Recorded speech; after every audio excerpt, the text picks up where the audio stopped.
Pushkin. I want to let you know that Rick has a new podcast called Tetragrammaton. After about 4 to 5 years of recording Broken Record, Rick decided he wanted to talk to more than just musicians. So on his new podcast, he'll be talking to actors, directors, wrestlers, business people, anyone that Rick finds interesting. So make sure to subscribe to Tetragrammaton wherever you listen to podcasts. Today we have the second part of Rick Rubin's conversation with legendary singer-songwriter Graham Nash. We dropped part 1 a couple weeks ago, so definitely go check that out if you haven't already. On today's episode, Graham tells Rick about the time the Grateful Dead were recording next to CSN and how Jerry Garcia improvised a near-perfect pedal steel solo on Teach Your Children. Graham also describes a bizarre encounter with a judge who sentenced his father to prison and shares the inspiration behind his upcoming solo album, Now. This is Broken Record, liner notes for the digital age. I'm Justin Richmond. Here's part 2 of Rick Rubin's conversation with Graham Nash. They start off with Graham talking about how the classic CSN song, Our House, came to be. Can we talk about some of the other songs that you've written, just to talk about how they came to pass? Sure. Our House? I'd taken Joni to breakfast at Art's Deli on Ventura Boulevard in Los Angeles. It's a famous deli because the food's great. And we had a nice breakfast. It was the tail end of winter. It was a shitty day. It was miserable and it was cold and just not a nice day. So we finished breakfast and we leave Art's Deli and we're walking towards the parking lot where Joan had parked her car. And we saw an antique store. And of course, we're looking in the window. I like to see stuff that people have made and said, isn't this fantastic? And 100 years later, it's covered in dust in some weird store. Anyway, Joni saw a vase that she liked. Very simple, about 10 inches high, had some hand-painted flowers around the top edge. It was beautiful and it was reasonably priced, so she bought it. And as I said, it was a miserable day, so we get in Joan's car and we drive down to the house in Laurel Canyon and go through the front door. And I said, hey, Joan, why don't I light a fire and you put some flowers in that vase that you just bought today? I'm a musician. How can I not follow that? How can I not go, wait a second? That's an interesting phrase. I'll finish this. And it only took maybe an hour and 20 minutes to finish. Unbelievable. Yeah. It speaks to as an artist, you being aware at all times, looking for opportunities to turn real life into the art that you make. That's what I'm trying to do. Yeah, you didn't sit down to write a song. You said something offhanded, recognized, that sounds like something. Right. And you followed up, which is another part of it, because both you have to have the awareness to recognize it and then the discipline to not do what you were planning to do, right. But sit down and play and commit to doing this thing. And don't forget, you have to add something to that. Yes. I'm living in a house with a brilliant writer. Yes. Who normally is at the piano. And I always gave her the space to write. Always. Yes. Always encouraged her to write. I would go on long walks and she'd write, But this time she wasn't at the piano. She was actually in the garden looking for flowers to put in the vase. So I had an hour to write it. Amazing. Is that the only time you've been in a relationship with another writer? Not quite. I spent a couple of years with Rita Coolidge. Oh, beautiful. And Rita was a writer, and she actually wrote that strange piano change in Layla. Wow. And unfortunately, her boyfriend, Jim Gordon, said he'd written it. Wow. Can you imagine how much money that Rita could have made? Yeah. From Layla? I'm just curious about this. Was there any sense of competition living with a great artist? Not at all. There was no way. I recognized the genius of Joni in those days, and I would never get in the way. Yeah, it's just a fan. You were a fan, and hopefully she was a fan of yours. I don't know that, but she was at least a fan of yours as a human being. I don't think that we could have spent the time that we did together had she not at least recognized that I was a decent writer, you know. Okay, how about Carrie Ann? Carrie Ann was a Holly song that started out by Tony Hicks, I think. And it turned into a song that we had written about Marianne Faithfull. And we didn't have the balls to call it Hey Marianne. And we were trying to come up with a girl's name that would disguise the fact that it was about Marianne Faithfull. And we came up with the title Carrie Ann. Had it been called Marianne in that moment in time, would everyone have said, oh, that's Marianne Faithfull, or not necessarily? They would have known. She was quite famous at that point because she was with Mick and Keith, you know, and had done all the being busted naked, you know, all the stuff that unfortunately Marianne went in her life. But she is a brilliant writer, Marianne. She really is. Marrakesh Express. I'd taken a vacation from the Hollies in 1966, and I'd heard stories of the American beat poets going down to this place called Marrakesh and smoking a lot of dope and writing poetry and all the stuff they got up to. And I thought, well, it's an interesting idea. And so because I had a vacation, my wife and I at the time flew to Casablanca and walked around Casablanca. It was a phenomenal place. And then we took a train going south to Marrakesh. I was in a first-class compartment with two older American ladies who had their grey hair dyed blue, which was kind of shocking to me at that time. Yes. And I left the first-class compartment and I go to the third-class compartment, and that's where almost it was like Snoop Dogg was having a party there. You know, there was dogs and pigs and chickens all walking around, and people pouring mint tea from like 4 feet in the air into this small cup and not spilling a drop. It was amazing. But that's where Marrakesh Express was born. And I just found my original lyrics, which I'm happy about. Fantastic. So did it start, do you remember if it started with lyrics first or just the title? I didn't get to the title until once again at the end of the first chorus. My memory of it is that it all happened at the same time. Me trying to translate my feelings of having just come back from the third-class compartment party, and it all came out at the same time. The rhythm, the chords on the guitar, and the lyrics, it all came out at the same time, that one.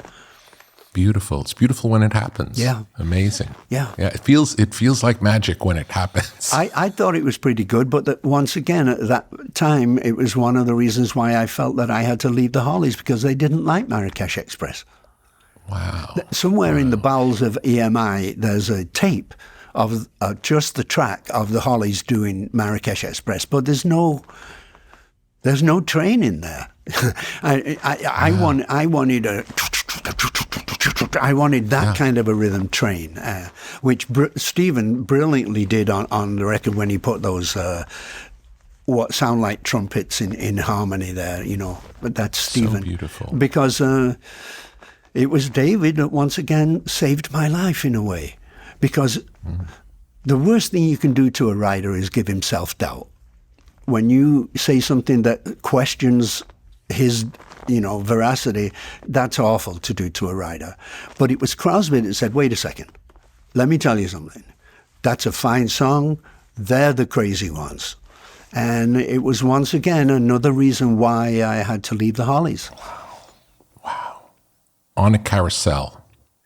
On a Carousel is one of those songs that is completely made up, and completely made up from something that we had experienced when we were children on actual riding on a carousel, and how all the horses are trying to catch up with each other, but they're stationary, of course, because they're locked into the carousel. But it was basically a song totally made up from nothing. It's a beauty. And teach your children well. I'd started teaching children in my last days in England. Basically, when I came to America, one of the things that I was able to do, because I was earning a great deal of money at that point, was to collect photography. And I had lent, I think, about 150 of the images to a show in Santa Clara in California. And I've never told any gallery owner how to hang my stuff. I'm very interested in how they would hang it, because when you have a picture on a wall, it affects the way you see the next picture on the wall. And one of the images that I bought by Arnold Newman was a portrait of Krupp, who was a family member of the Krupp family that manufactured all the armaments for both world wars in Germany.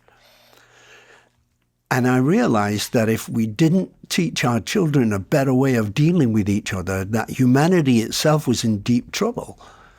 And that's when I got to finish Teach Your Children. The recording of it was pretty simple. It was me and Stephen on acoustic guitars and Dallas Taylor, our drummer, on tambourine. And we had made the track, and we realized that it needed a solo. And Stephen said, forgive me, but I'm kind of tired of doing solos. I've done a lot of solos, Is there any other thing that we can figure out? And Crosby said, hey, wait a second. Jerry Garcia has been learning pedal steel for the last 3 months. Maybe Jerry can put pedal steel on it. So we made a demo, a rough mix of the track. I told David to go over to Jerry, who was in the next studio with the Dead in Wally Heider's in San Francisco, and see if Jerry likes the song. And if he likes the song, does he want to put pedal steel? He loved the song. He came in, he brought his pedal steel in the studio. I played it. He played the first take. I said, fantastic. Unbelievable. That's exactly what this song needed. And Jerry said, I made a couple of mistakes. Do you mind if I do a second track? And I said, absolutely, you can do a second track. But I got to tell you, I'm not going to use it. What you just did when you were learning the song was so perfect. We did take the two notes that were out slightly wrong out of his second track, but I used that first track because it was beautiful, and I think it was a great deal of the reason why it became such a big hit. Two things interesting about that story. The first one is a photograph. So another form of art that you're interested in inspires the lyric. Yes. And then the happenstance of Jerry Garcia happened to be in the next studio, happened to be learning this new instrument. David happened to know that. It's like there's so much that just, and you say that's part of why the song is the song. Yep. It's an amazing confluence of events, so many of which that are out of our control when we're making something great. Yes. That it's a marvel, and to witness it happen again and again, because we've got to see this over the course of our lives over and over again. It's a true mystical experience when you see these elements come together in a way that seems almost random, but through the recognition of, maybe if this with that, right, maybe that'll work. It's amazing. Yeah. Amazing, because, we were finding our way through music, but always keeping in mind what is right for the track. And Jerry's solo at the beginning and the solo in the middle, of course, was just perfect for the track. And he'd done it in one take. And amazing. I love one takes. I'm with Neil on that thing. I love when you've done a song in the studio, 20 times. It loses something, and I've been lucky enough to recognize when it's right. Agree 100%, and to argue the opposite point, Beatles did a lot of takes, and I really like those records. Yes, that's true. So, yeah, but, there's probably Beatles songs that were done in one take, too. Oh, absolutely, absolutely. But I think if we listen to them, we wouldn't say the one-take songs are necessarily better than the ones that more effort. It's like whatever's right for, like, you're taking care of each song in the way that's best for that song, whatever that is. Right. If it's one take, great. Yep. And if it's trying it many times until you find the way. It's like, we don't know. We can't know. No, but we know when it's right. Absolutely. And that's it's the best feeling, because until it's right, I always have the feeling we don't have a way to make it right until you do it. Until we happen to recognize that it's already right. Yes. You can't do it in advance. That's right. And it takes courage to do that. It takes courage Absolutely. to tell Jerry Garcia, sure, you can do a second track, but I'm never going to. Oh, okay. They had the song that had very CSN-like harmony, Uncle John's Band. Was the fact that you guys were recording next to them, did that have any impact on that song coming into existence? Do you know? Undoubtedly. They would come into the studio and watch what we did and how we did it. Yeah. And then they started to do that because they like harmonies too, Yeah, but it's such a specific thing, what Crosby, Stills, and Nash does. And that's one of the few songs, a non-CSN song, that has the makings of a CSN-like blend. Right. They started to do what we did, which was we'd put up an 87 and we'd open it up all the way around and we'd just stand, the three of us, and I would stand further away from the microphone than David did because I have this voice that cuts through everything. It's just the way my voice is. And when they saw that we were positioning ourselves around an open microphone, they took that and did that, and that's how they started to record. Because normally Jerry would put his part on, and then Phil would put his part on, and then whoever, right? In general, is there a difference between singing together versus stacking tracks? Absolutely. That example. Absolutely. Tell me about it. Tell me about what happens different. What happens differently is vibration. When the three of us are singing around a microphone, knowing which distance each one of us needs to be to get the blend correct, it takes work to do that. But we managed to do that totally naturally.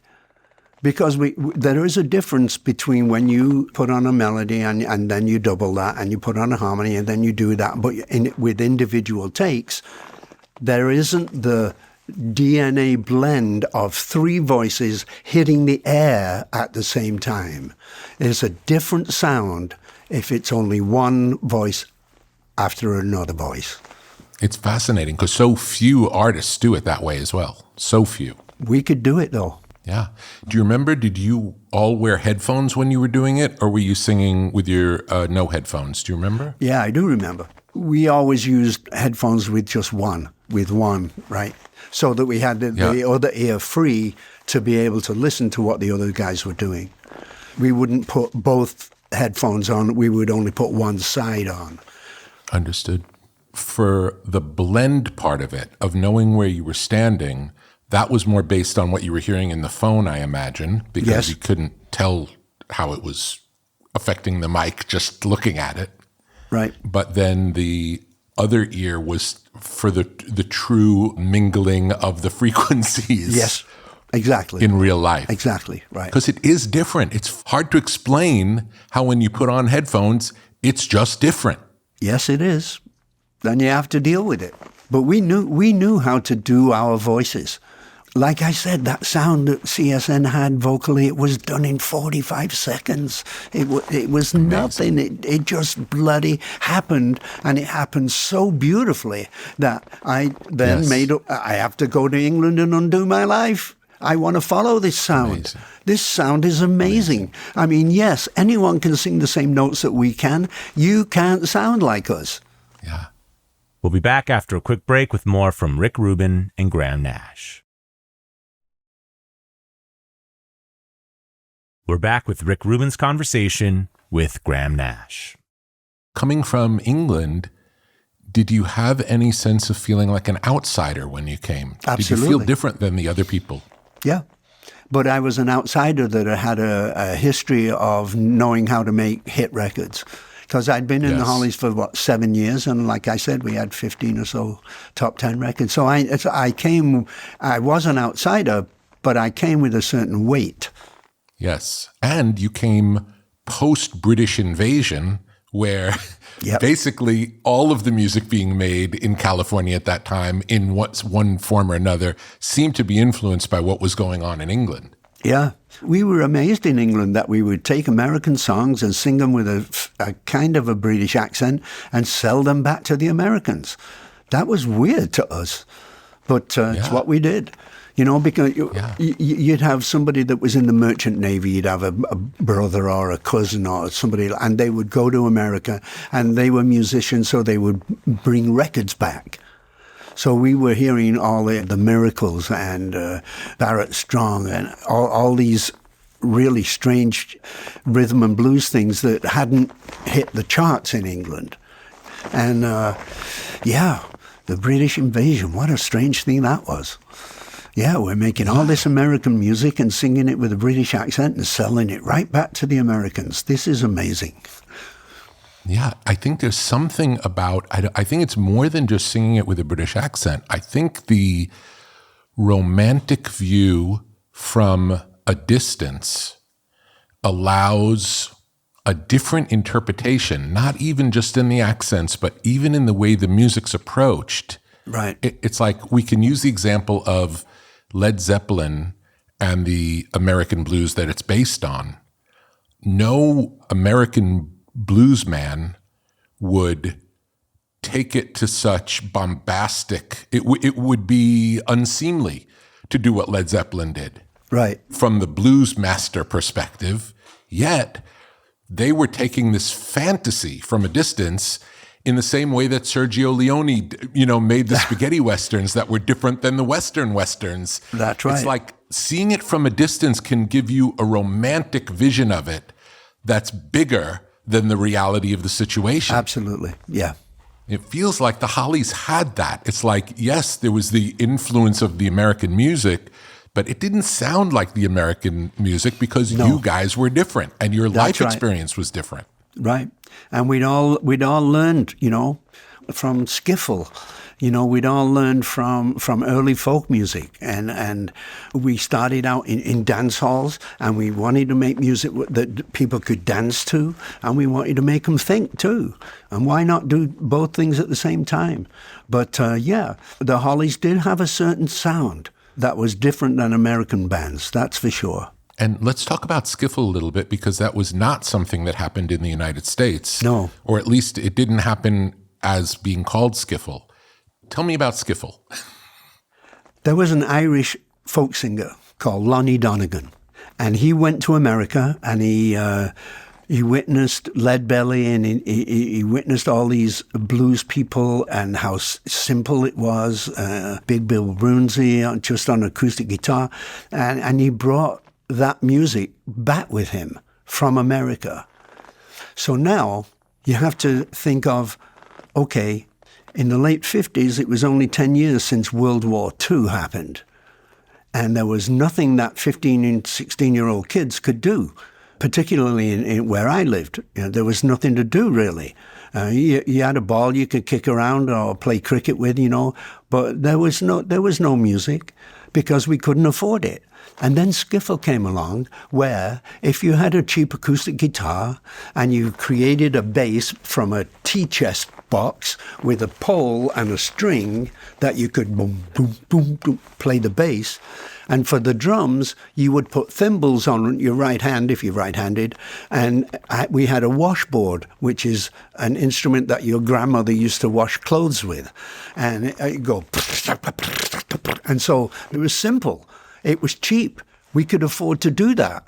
And all of a sudden, we had something to do. And we followed it directly. We loved skiffle, and it started the background of our musical journey. And Lonnie Donegan is very famous in England. Ask anybody, they all know who Lonnie Donegan was, because he was very important in the creation of music in England. I guess the closest approximation we had in the United States would have been jug band music, which wasn't particularly popular. It was more of a tiny regional fringe movement. Yes. So Lonnie Donegan must have seen that. I had no idea that the roots of skiffle were rooted in American music. I never would have guessed that. No, they were. I never would have guessed that. Directly. Fascinating. Yeah. I have one more song to ask about, so I'll ask about it before I go on. Okay. The next song to ask about is Just a Song Before I Go, which was the biggest hit of the band. Yeah. If I knew it was going to be such a big hit, I'd have written a better song. Just a Song started very simply. It was me on piano. I'd been to England to visit my mother, who wasn't feeling too well, and she was in hospital. And during that visit, I stood on the steps of the Midland Hotel in Manchester. That was the same steps that Alan and I had met the Everly Brothers in 1962. Wow. And I was standing on the steps of the Midland Hotel, and I was watching people come and go. I realized that half of them didn't like their job, didn't like their boss, hated work, but had to do it, digging graves, doing whatever it is they had to do. And I realized that, why me? Why did I leave and become famous when I knew a lot of musicians that were better than me that weren't famous? You know, it was really strange. Anyway, I took a small vacation. Me and David and Stephen were in the studio in Los Angeles making a record. We decided to take a small break from each other. I went to Hawaii, and I went to the home of a friend of mine, acquaintance really, named Spider. And he was a drug dealer, just marijuana. And I had, about an hour and a half, 2 hours before I had to catch a plane back to the studio. And as I got up to leave, he said, wait a second, you're supposed to be some big shot songwriter. I bet you can't write a song just before you go. I said, what? He said, I'll bet you can't write a song just before you go right now. I said, how much? He said, $500. I said, $500?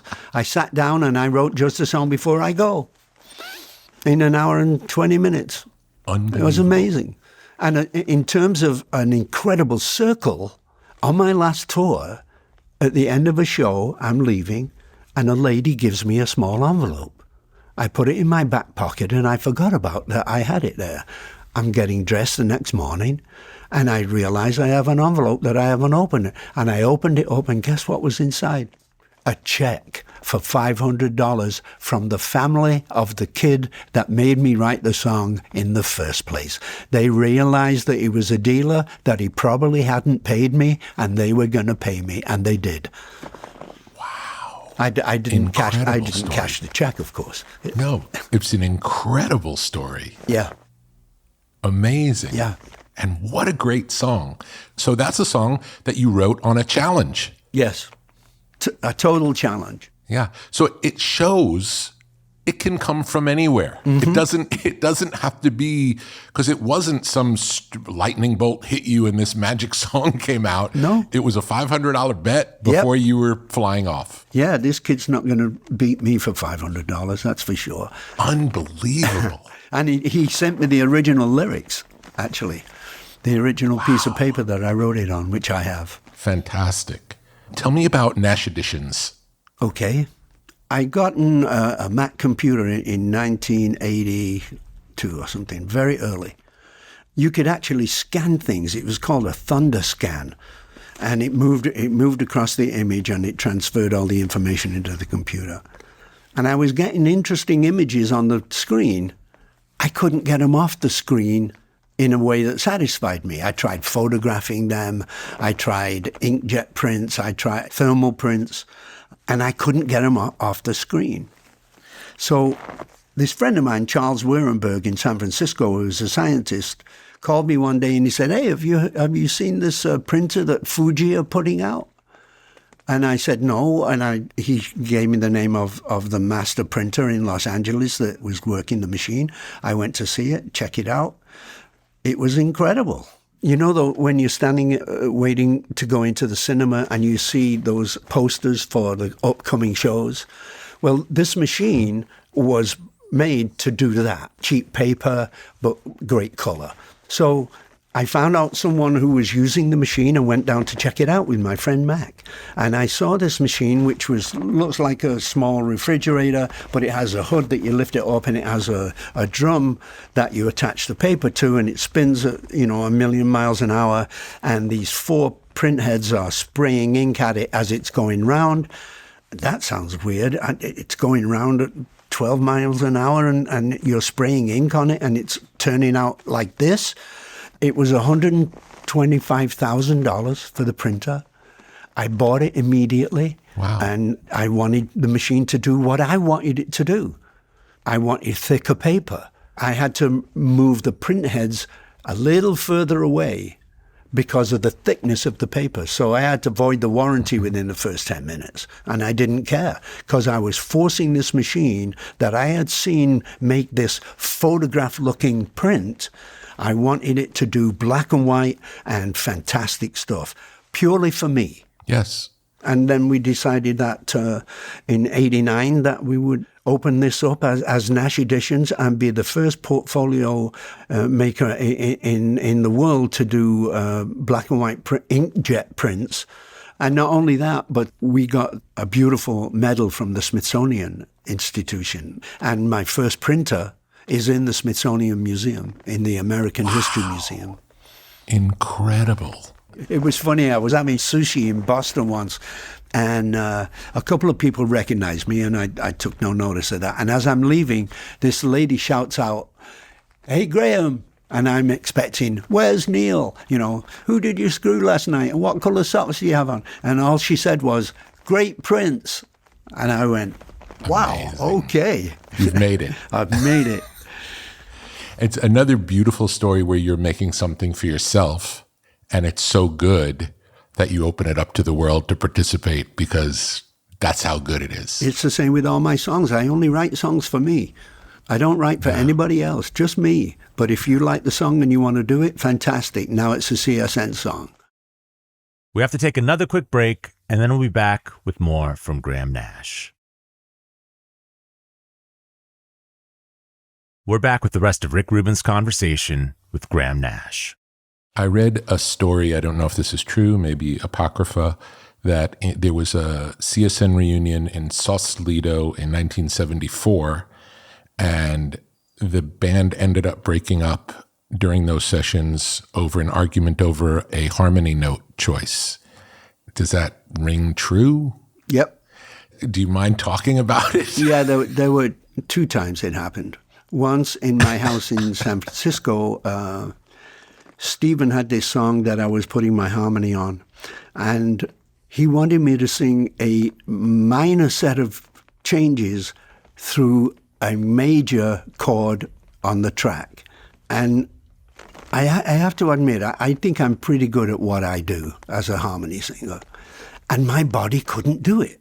I could not. Every time I came to the chorus where he wanted me to sing in a minor thing through a major set of changes, I couldn't. My body couldn't do it.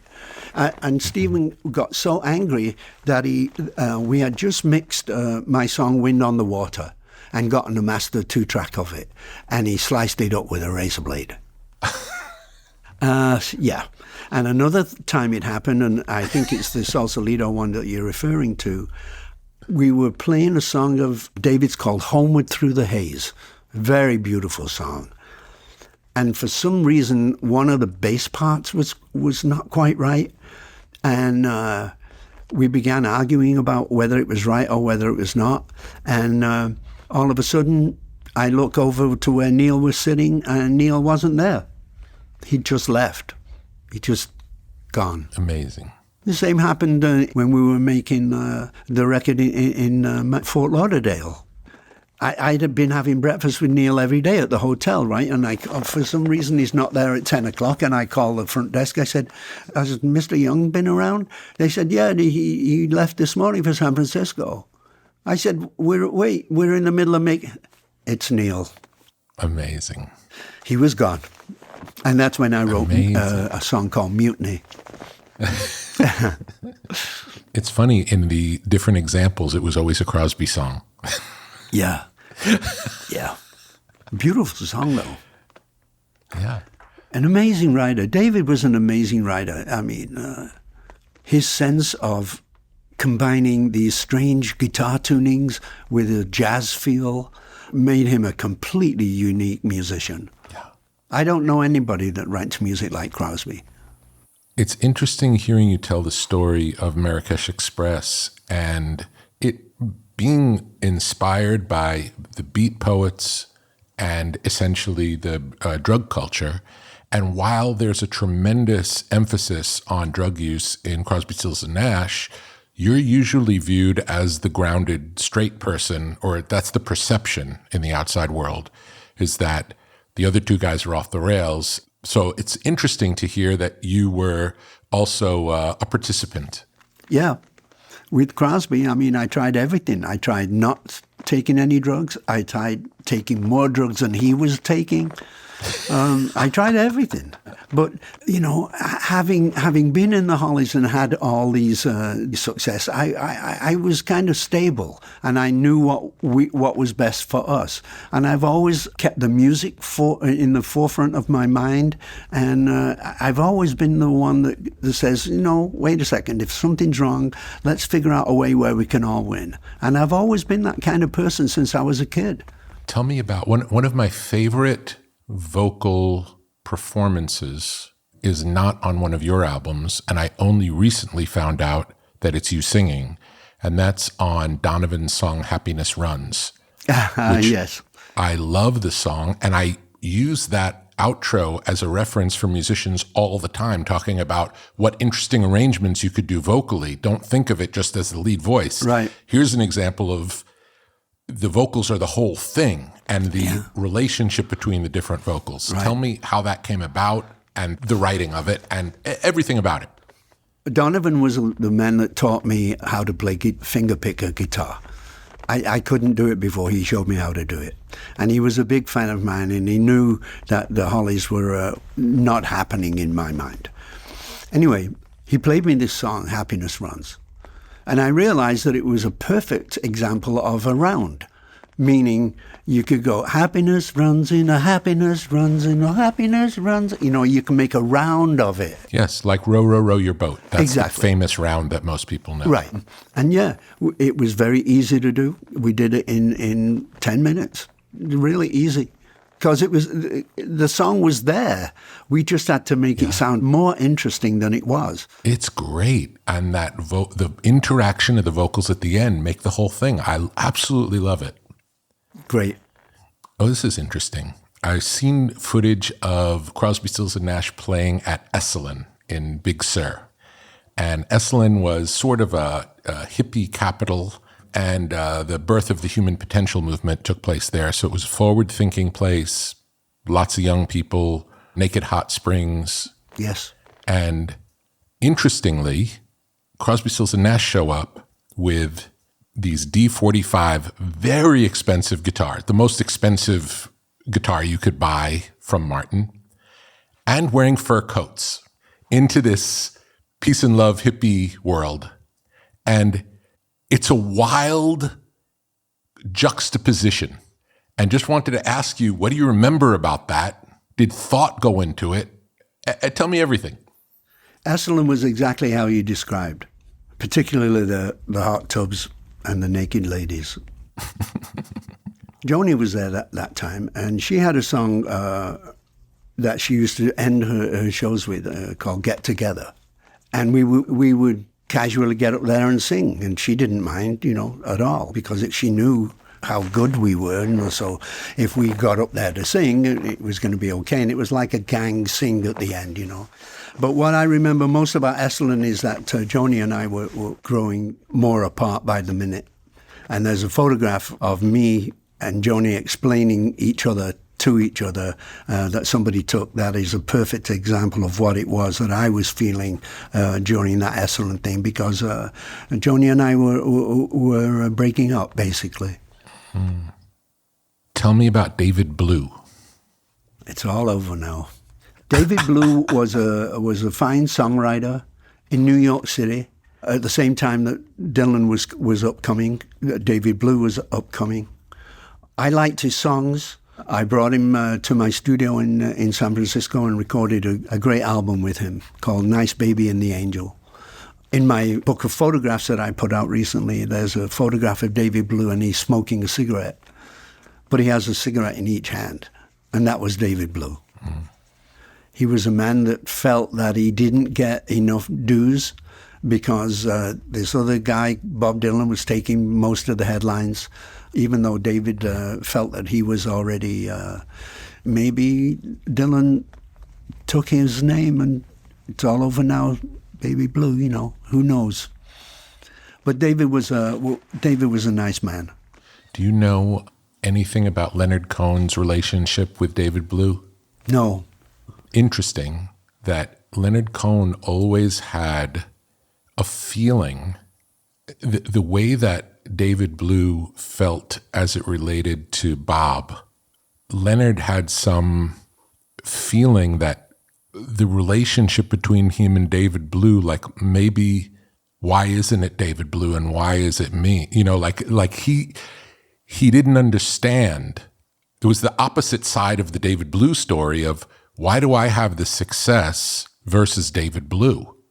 Like almost like imposter syndrome. Yeah. And David was very cognizant of that. He understood that he was being completely shadowed.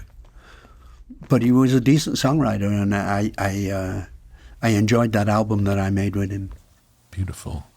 In one of the stories I read about Crosby, Stills and Nash reunion attempts, it happened in the famous studio in Miami. Oh yeah, Criteria. Yeah, Criteria. What was it about Criteria in the 70s that drew so many artists? First of all, it's a great studio. There's a great sound in the studio. And that's why a lot of artists got there. But also, there were two ladies that provided a service that was great. You could rent a house, and they would do all the cooking, and they would clean all the beds and do all that stuff. And that's exactly what we did. That's what Eric had done previously on his album. And so that combination of not being in Hollywood and being in a sunny, yes. but being in a sunny place with the same kind of freedoms. And Criteria had a great sound, and we took advantage of it for sure.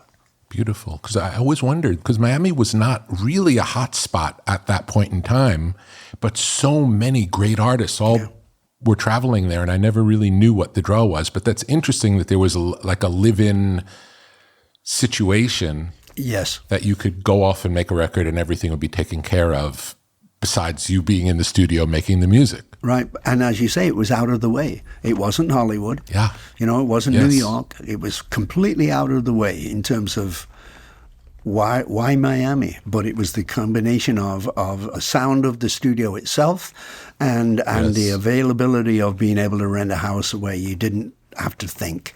Tell me about Judy Sill. Judy was a very interesting woman. I think she was a brilliant composer. I think that she wasn't pretty enough to be a Joni Mitchell kind of long blonde hair folk singing kind of thing. She opened up on a tour that David and I did for about 2 or 3 weeks. She would often drive in the car with David and I. She was darkly funny, and the more she told us about her life, the more amazing she got. She told us she used to, she was a hooker at one point, but her love of music was undeniable. And she loved a particular guitar that I had. It was a Martin D28, and at the end of the tour, I gave it to her. But Judy was a really interesting woman. And I think that a lot of people are now being turned on to her music.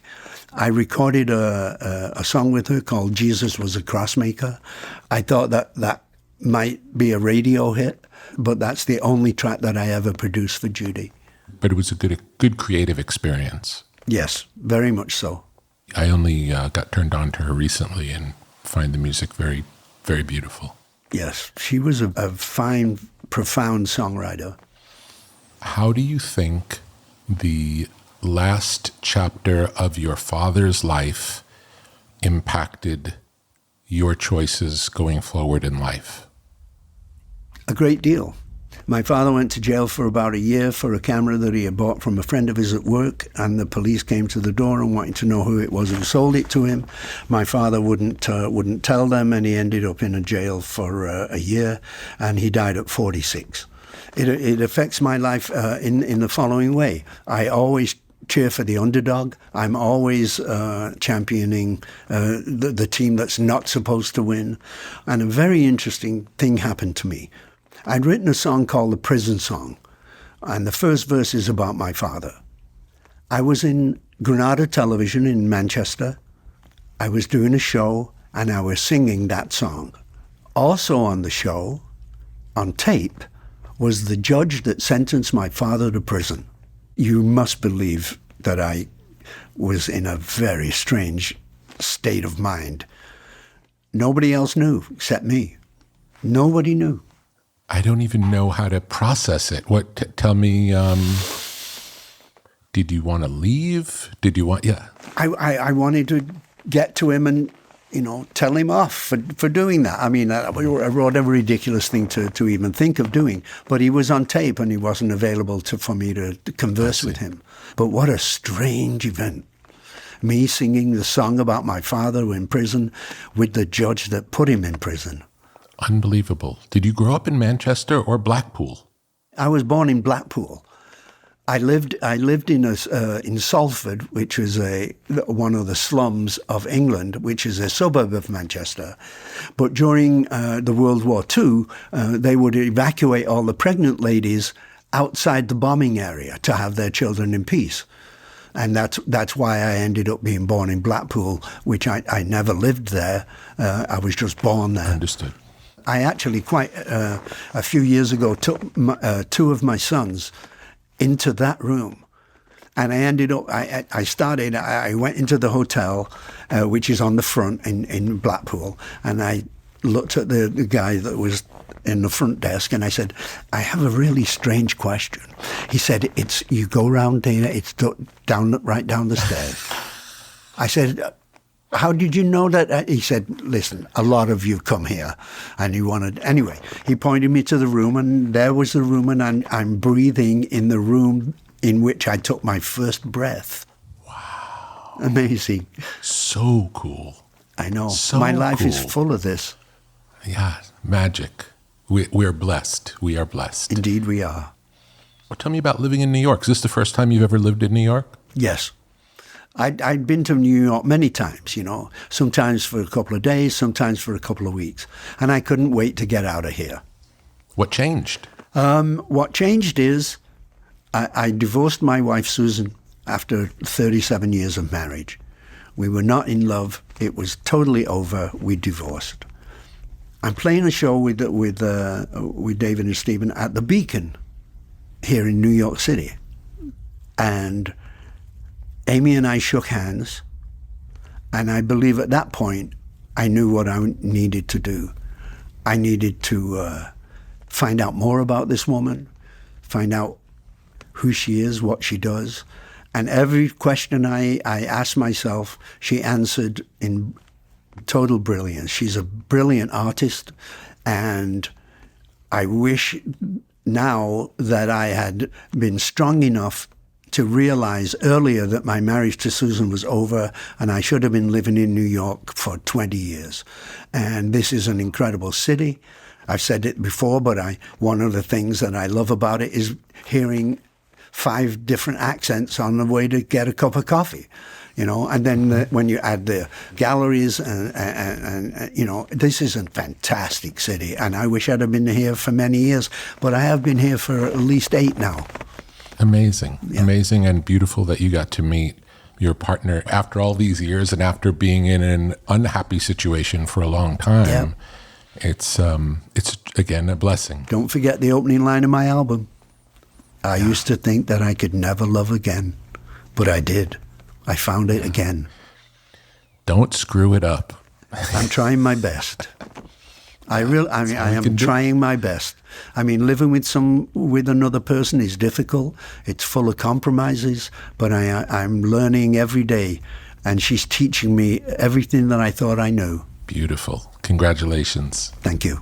Can't wait for the new album. Thank you so much for doing this. I loved talking to you. I love seeing you, and can't wait till we get to hug in person. Thank you, Rick. Thank you. You're welcome, kid. Thanks again to Graham Nash for sharing stories from his magical life with us. His new album Now is out in May. In the meantime, you can hear all of our favorite Crosby, Stills, and Nash, and sometimes Wise songs at brokenrecordpodcast.com. You can follow us on Twitter at Broken Record. Broken Record is produced with help from Leah Rose, Jason Gambrell, Ben Tolliday, and Eric Sandler. Our editor is Sophie Crane. Broken Record is a production of Pushkin Industries. And if you like the show, please remember to share, rate, and review us on your podcast app. Our theme music's by Kenny Beats. I'm Justin Richmond.